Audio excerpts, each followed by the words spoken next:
chop. All right.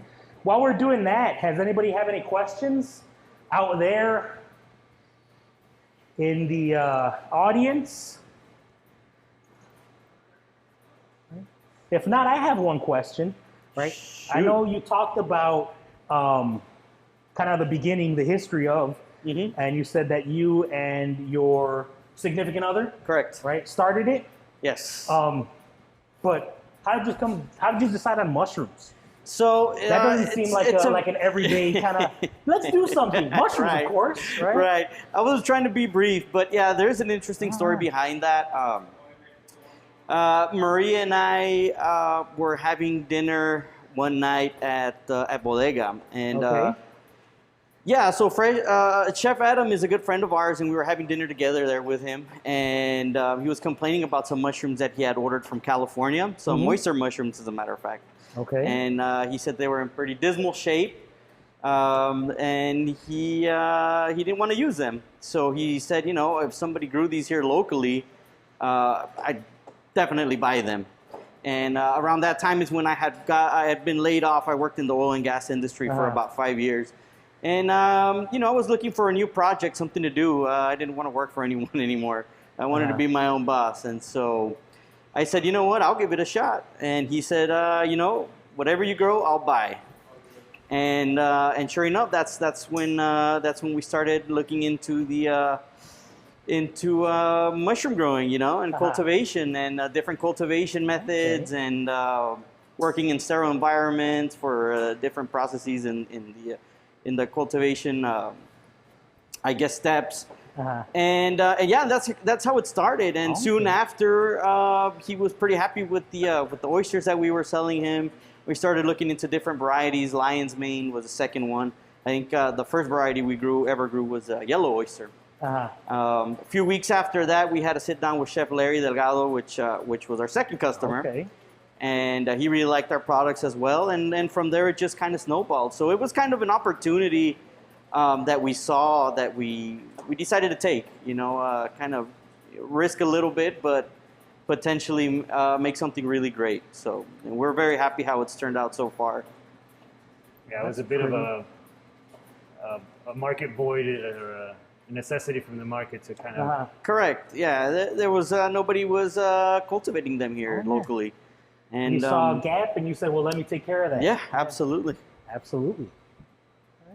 And yourself, you and your brother? Well, we were interested in what Ramiro was doing. Ever since he showed us, obviously we were just like, wow, this is great. So he literally planted the seed? Yeah, of course he did. What grows. He certainly did. I mean, we were thrilled about what they were doing. As soon as we tasted them and we got our own taste, it was just, you know, from there we were just hooked. So of course, my brother and I, we also had an interest in the fungi kingdom.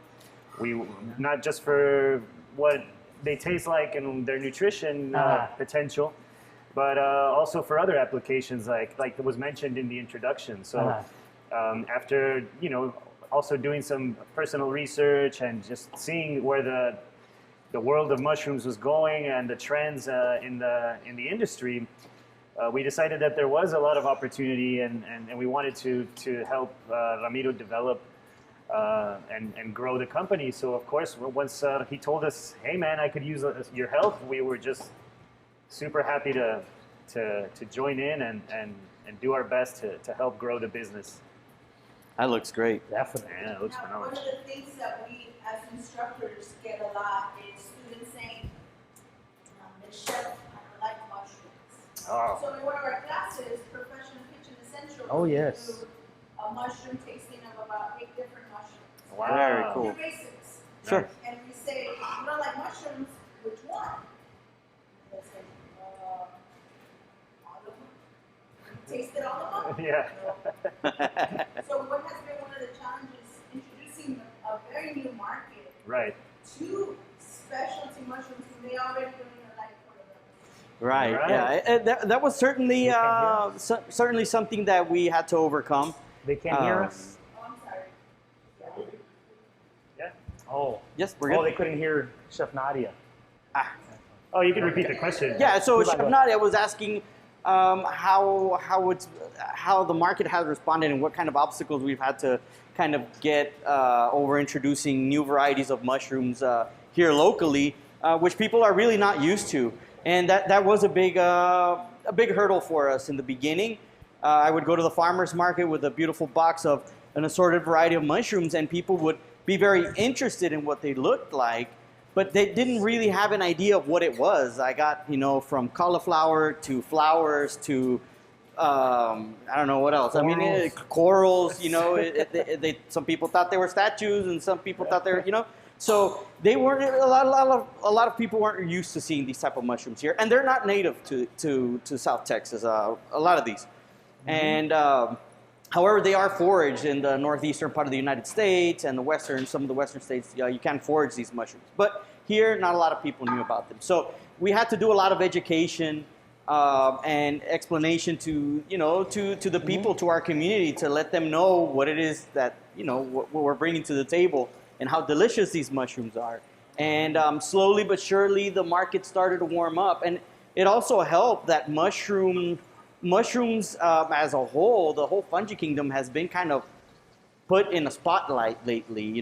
There's a lot of, it's like a mushroom revolution, and I think we started just before that started happening, really. So a lot of the knowledge that's been going around had also helped, our local folks be more interested in what we're doing here. And yeah, so now everybody knows what a lion's mane. Not everybody, but most people know what a lion's mane. Many more. Right. Yes, and oyster mushrooms and stuff like that. I think that's the main hurdle is getting people to try them. I think, like Chef Nadia said, educating the public. Correct, right? education. If there's any, they go, no, it's just a lot of times when people talk about mushrooms, they tend to kind of refer to like the basic like button mushrooms or portobello, right. and it's like no. Yeah, they don't really There's have a much giant world. flavor. Yeah, Right. there's so many varieties and species, and those compared to the specialty ones, they don't have much flavor, and there's a huge range of flavor as well. Definite effort, right? These how long do they take to grow these? So you're looking at from start to finish anywhere from let's say about a month, and we have some that take about 6 months to grow. Look at that. Yeah, so the chestnuts are some of the longer ones. Those take approximately 2 months. 2 months to. The oysters are fairly quickly. Those take about a month. But one of the more medicinal ones, the reishi mushroom, those do take about 6 months to grow. Yeah. The cool thing about the process is that it kind of, you can divide it in half, if you will. Yeah. The way that they're cultivated indoors is that the first phase of the process is to make our substrate and to inoculate it with mycelium.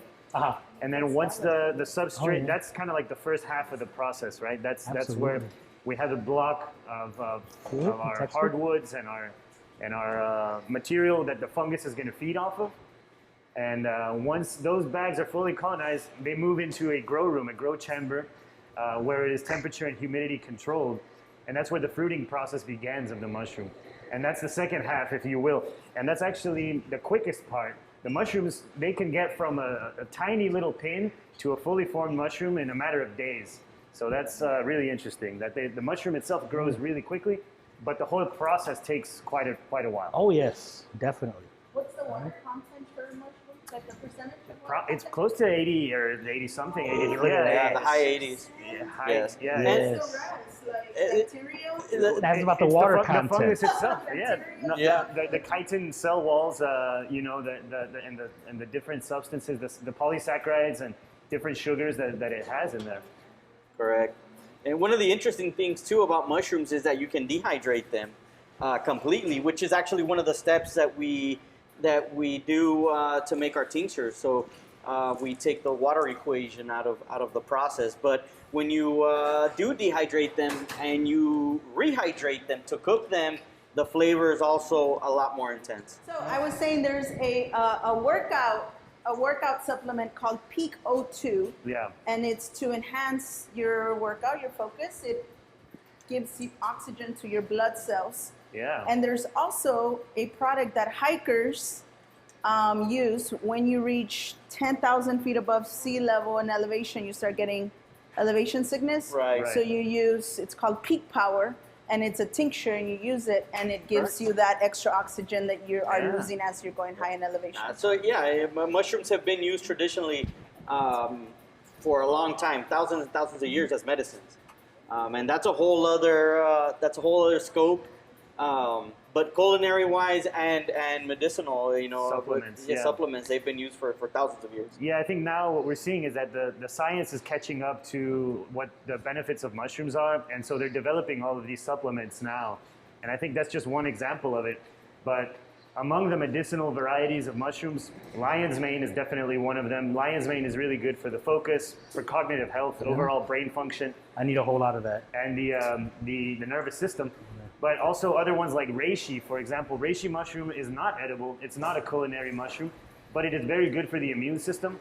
It naturally helps the body to fight off infections, viral infections, and it's a natural antibiotic.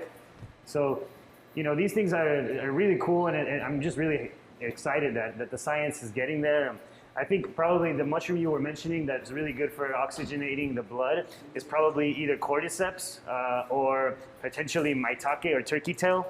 These are other kinds of mushrooms that have been shown to have a lot of these medicinal or properties that are being used in a lot of these supplements today. So how do we get our uncles, our tias, our grandparents to try mushrooms? Because we here at STC, at Culinary, we try to get our students. It's kind of a requirement, right? The students out there, I told them, I don't care if you like it or not, you're going to eat it. Just kidding. You can not if you don't like.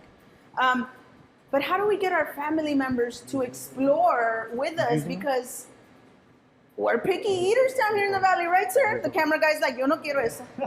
Yo no quiero mushrooms, no. No me des eso, pues me voy a enfermar. That's my favorite phrase. Me voy a enfermar, right? Everybody's heard it. No, me voy a enfermar. On the contrary, I think the health benefits are something that is a very easy kind of selling point. And then to get them to try it right first, because I'm positive that once they do try it, they're going to love the flavor. I think what we're used to is a very narrow scope of the mushroom flavor. But then when you get to experience all the different kinds and varieties of tastes and textures and flavor profiles, that's really the exciting part where it really draws people in. But I think just to get them to try it is like, hey, they're really healthy for you. They have all these health benefits. They're very nutritious. You're not going to get sick. On the contrary, they're going to help with a lot of health problems that potentially we could have. So I think that's a strong selling point. I agree.